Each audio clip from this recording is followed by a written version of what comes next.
دوستو کبھی کبھی جو چیز ہمارے لیے بالکل عام اور بیکار سی ہوتی ہے وہی چیز دوسروں کے لیے جان سے بھی زیادہ عزیز ہوتی ہے۔ ایسی ایک چیز ہوتی ہے فٹکری۔ آج کی اس ویڈیو میں ہم آپ کو اسی فٹکری کے بارے میں بتانے والے ہیں اور آپ کو بتائیں گے کہ سعودی عرب کی عورتوں کو فٹکری اتنی زیادہ پسند کیوں ہے۔ سعودی عرب کی عورتیں رات کو سونے سے پہلے اس فٹکری کا استعمال کیوں کرتی ہے، جان کر یقیناً آپ لوگ بھی حیران رہ جاؤ گے۔ اسی لیے آج کا یہ ویڈیو آپ سبھی کے لیے بہت خاص ہے۔ آپ اس کو آخر تک ضرور سے ضرور دیکھیں اور یہ جانکاری آپ کو اچھی لگے تو آپ اسے ایک لائک ضرور کریں۔ تو چلیے دوستو شروع کرتے ہیں۔ دوستو پاکستان کی رہنے والی ایک عورت ہے جو سعودی عرب میں خادمہ کا کام کرتی ہے، یعنی کہ عربی لوگوں کے گھروں میں کام کرتی ہے۔ اس کا کہنا ہے کہ مجھے اس فٹکری کے استعمال کا علم اس وقت ہوا جب میں نے عربی عورتوں کو فٹکری لگاتے ہوئے اپنی آنکھوں سے دیکھ لیا تھا، جسے دیکھ کر میرے تو ہوش ہی اڑ گئے تھے۔ اس عورت نے اپنی پوری کہانی کچھ یوں بتائی۔ وہ کہتی ہے کہ میرا نام روبینہ ہے، میں پاکستان کی رہنے والی ہوں۔ میری شادی ایک ایسے انسان کے ساتھ میں ہوئی تھی جو سعودی عرب میں سالوں سے کام کر رہا تھا اور اس وقت وہ پاکستان میں صرف شادی کرنے کے لیے ہی آیا ہوا تھا۔ پھر میری شادی کو ہفتہ بھر بھی نہیں گزرا تھا، ایک دن میرے شوہر نے مجھے اپنا سامان باندھنے کو کہہ دیا کیونکہ اب اس کی واپسی کا وقت آ گیا تھا۔ اب اسے سعودی عرب میں واپس جانا تھا۔ یہ سن کر میں سبک کر رونے لگی کیونکہ ابھی تو ہماری شادی کو ہفتہ بھر بھی نہیں گزرا تھا کہ میرے شوہر نے واپس جانے کی بات کہہ دی۔ میں نے اپنے شوہر سے کہا کہ میں آپ کے بغیر یہاں پر کیسے رہوں گی، تو اس پر وہ کہنے لگے کہ کیا کروں، مجبوری ہے میری، روزی روٹی کے لیے مجھے واپس جانا ہی ہوگا۔ پھر مجھے اپنا سامان باندھنے کو کہہ کر وہ بازار میں چلے گئے۔ پھر کچھ دیر بعد میں نے دیکھا کہ میرے شوہر تقریباً 10 کلو سے بھی زیادہ فٹکری خرید کر لے آئے اور لا کر مجھ سے کہنے لگے کہ اسے بھی میرے سامان میں باندھ دو۔ اتنی ساری فٹکری دیکھ کر میں تو حیران رہ گئی۔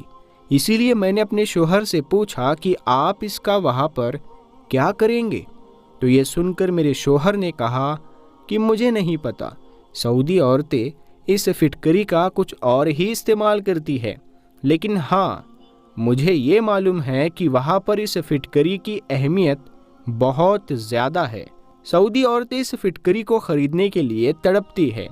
تقریباً وہاں پر ہر سعودی عورت کے گھر میں فٹکری ضرور موجود ہوتی ہے۔ اسی لیے میں جب بھی چھٹی کاٹ کر واپس آتا ہوں تو میں اس فٹکری کو ضرور لے کر جاتا ہوں۔ میرے شوہر کی یہ بات سن کر میں حیران رہ گئی اور سوچنے لگی کہ آخر سعودی عرب کی عورتیں اس فٹکری کا کیا کرتی ہے۔ خیر، پھر میں ان کا سامان باندھنے لگی اور ان کے سامان میں وہ فٹکری بھی رکھ دی، اور اس کے بعد میں اپنے شوہر سے میں نے کہا کہ آپ جتنا جلدی ہو سکے مجھے بھی وہاں پر اپنے پاس بلا لینا۔ اس وقت میرے آنسو رکنے کا نام نہیں لے رہے تھے۔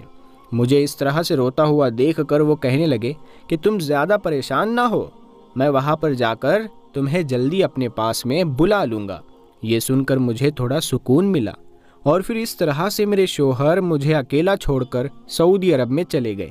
اس کے بعد پھر جب بھی ان کا فون آتا تو میں فون پر ہی زاروں قطار رونے لگ جاتی اور کہتی کہ آپ مجھے اپنے پاس میں بلا لو۔ پھر کچھ ہی دن گزرے تھے کہ ایک دن انہوں نے مجھے بتایا کہ وہ مجھے بھی اپنے پاس سعودی عرب میں بلا رہے ہیں۔ ان کی ساری کاغذی کارروائی پوری ہو چکی ہے اور پھر ایک دن انہوں نے میرے سارے کاغذات بھی بھیج دیے۔ یہ دیکھ کر میری خوشی کا ٹھکانہ نہ رہا۔ میں جلدی سعودی عرب میں جانے کی تیاری کرنے لگی۔ میں نے اپنے شوہر سے پوچھا کہ کیا آپ کے لیے بھی کچھ سامان لانا ہے؟ تو یہ سن کر میرے شوہر کہنے لگے کہ تم جب بھی آؤ تو اپنے ساتھ میں 15 کلو فٹکری لے آنا۔ یہ سن کر میں حیران رہ گئی اور سوچنے لگی کہ ابھی کچھ دن پہلے ہی تو وہ 10 کلو فٹکری لے کر گئے ہیں اور ابھی 15 کلو اور منگا رہے ہیں۔ آخر یہ سعودی عورتیں فٹکری کا کرتی کیا ہے؟ خیر، پھر میں 15 کلو فٹکری ساتھ میں لے کر سعودی عرب میں پہنچ گئی۔ ایئرپورٹ پر میں نے اپنے شوہر کو جیسے ہی دیکھا تو میں خوشی سے اچھل پڑی، مگر میرے شوہر نے مجھ سے پہلا سوال یہی کیا کہ کیا تم فٹکری لائی ہو؟ ان کی یہ بات سن کر میرا دل ٹوٹ گیا اور میں سوچنے لگی کہ انہیں مجھ سے زیادہ اپنی فٹکری کی فکر ہے۔ پھر میں نے خاموشی سے اپنے بیگ سے فٹکری نکالی اور انہیں دے دی۔ وہ فٹکری لے کر نہ جانے کس کو دینے کے لیے چلے گئے۔ پھر جب وہ واپس آئے تو ان کے پاس میں بہت سارے پیسے تھے اور واپس آ کر وہ مجھ سے بہت زیادہ محبت کے ساتھ پیش بھی آئے۔ اسی لیے مجھے اس فٹکری کے بارے میں سوال پوچھنے کا موقع ہی نہیں ملا کہ وہ اتنی ساری فٹکری کسے دے کر آئے ہیں۔ خیر، اس کے بعد میں ہم دونوں ساتھ ساتھ رہنے لگے۔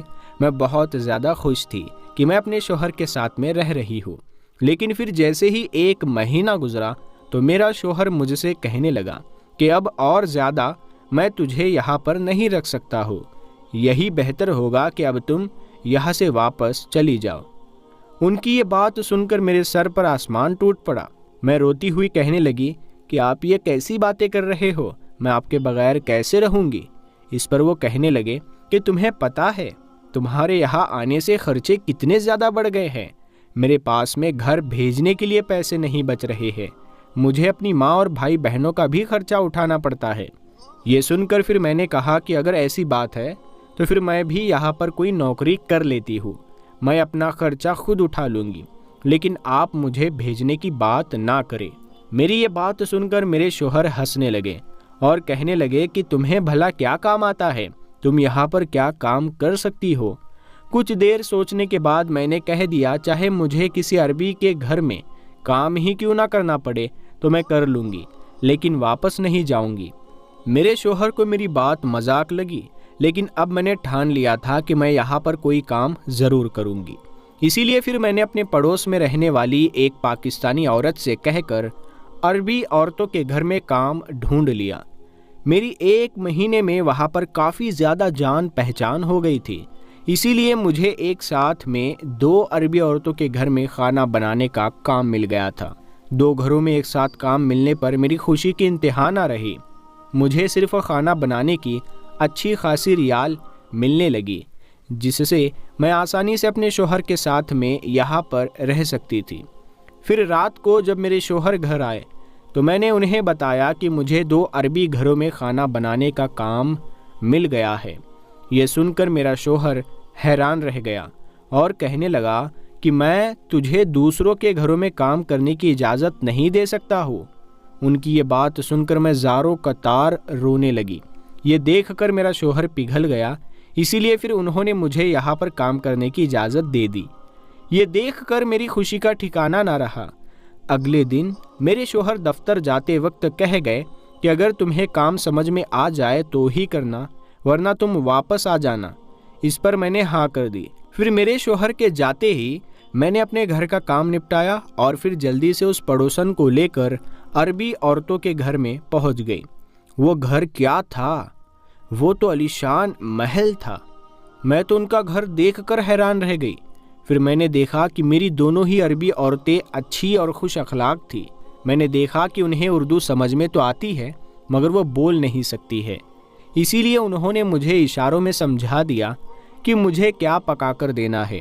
پھر میں ان کے کچن میں چلی گئی، لیکن کچن میں جاتے ہی مجھے ایک عجیب چیز دکھائی دی۔ میں نے وہاں پر دیکھا کہ وہاں پر ایک بہت بڑا ڈبہ رکھا ہوا ہے اور اس میں ڈھیر ساری پھٹکری کے ٹکڑے پڑے ہوئے ہیں۔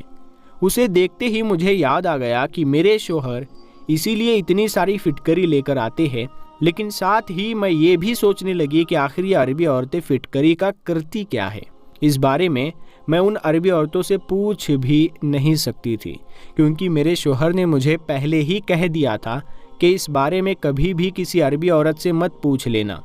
پھر میں نے یہاں پر صرف 2 ہی گھنٹوں میں کھانا تیار کر دیا اور پھر میں اس دوسری عربی عورت کے گھر میں چلی گئی۔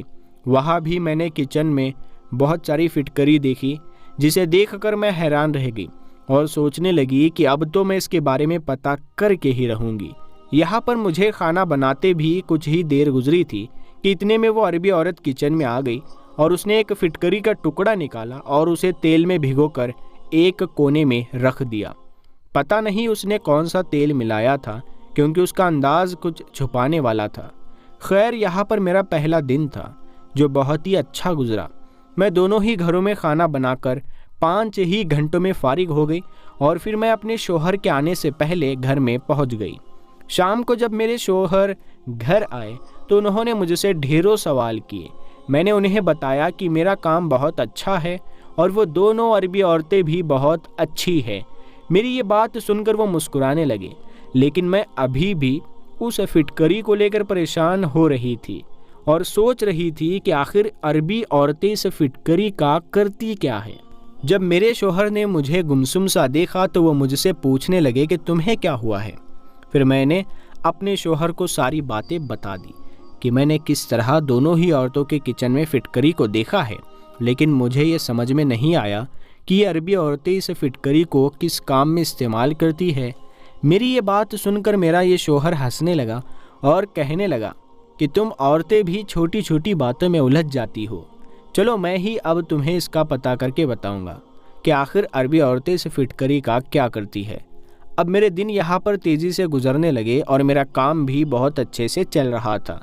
ایک دن میں گھر میں بیٹھی ہوئی تھی، تبھی میرے شوہر دفتر سے آئے اور آتے ہی میرا ہاتھ پکڑ کر بیٹھ گئے اور کہنے لگے کہ آج میں تمہاری ساری پریشانیوں کو دور کر دیتا ہوں اور تمہیں اس فٹکری کا راز بتا دیتا ہوں، لیکن یہ عربی عورتیں نہیں چاہتی ہے کہ ان کا یہ راز کسی کو پتہ چلے، کیونکہ ان کے یہاں فٹکری کا استعمال صدیوں سے ہوتا چلا آ رہا ہے اور یہ اپنے تک ہی محدود رکھنا چاہتی ہے۔ پھر میرے شوہر کہنے لگے، کیا تمہیں پتہ ہے ہر علاقے میں اپنے کچھ رسم و رواج ہوتے ہیں، اسی طرح سے ہر علاقے میں کچھ ٹوٹکے اور علاج بھی ہوتے ہیں۔ یہ عربی عورتیں جس طرح سے اس فٹکری کا استعمال کرتی ہے اس کے بارے میں اگر پاکستانی عورتوں کو معلوم چل جائے تو ان کے گھروں میں بھی فٹکری کا ڈھیر نظر آنے لگ جائے۔ میں نے اپنے شوہر کو دیکھا اور گھورنے لگی کہ اب بتا بھی دو اس راز کو۔ تو میرے شوہر نے مجھے کچھ ایسی بات بتائی جسے سن کر میں حیران ہو گئی۔ میرے شوہر نے بتایا کہ میں نے ایک عربی دوست سے اس کے بارے میں پوچھا تھا، یہ وہی دوست ہے جس کو میں پاکستان سے فٹکری لا کر دیتا تھا۔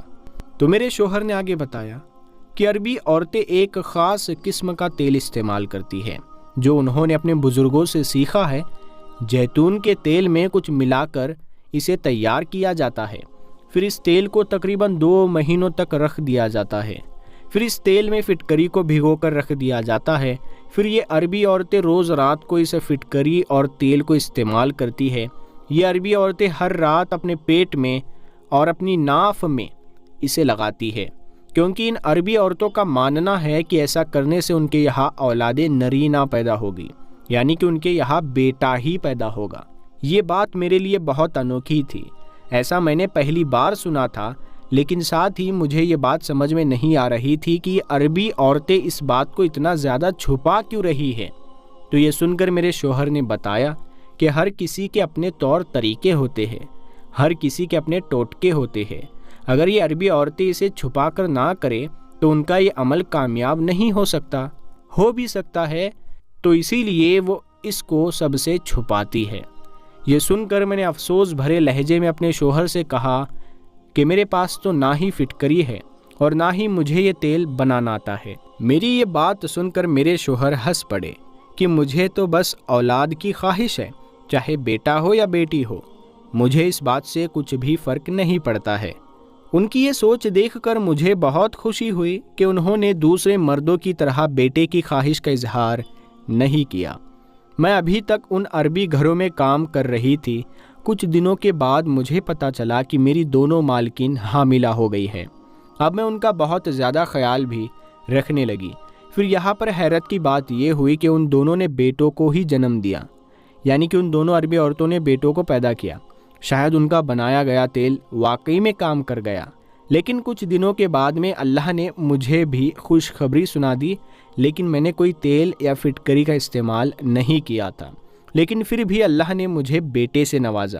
دوستو، بیٹا ہو یا بیٹی یہ سب اللہ کے ہاتھ میں ہے، لیکن ہم انسان ہیں کہ اپنے طور طریقوں سے بیٹا ہی حاصل کرنا چاہتے ہیں، جو ممکن بھی نہیں ہے، کیونکہ اللہ جسے چاہے بیٹے دیتا ہے اور جسے چاہے بیٹیاں، اور جسے چاہے بانجھ رکھتا ہے۔ یہ اس کی مرضی ہے اور اس کی مرضی پر ہمیں راضی رہنا چاہیے۔ پیارے دوستو، آپ کو یہ واقعہ کیسا لگا؟ آپ ہمیں کمنٹ باکس میں ضرور بتائیے گا۔ اس ویڈیو کو آپ اپنے دوستوں میں ضرور شیئر کریں۔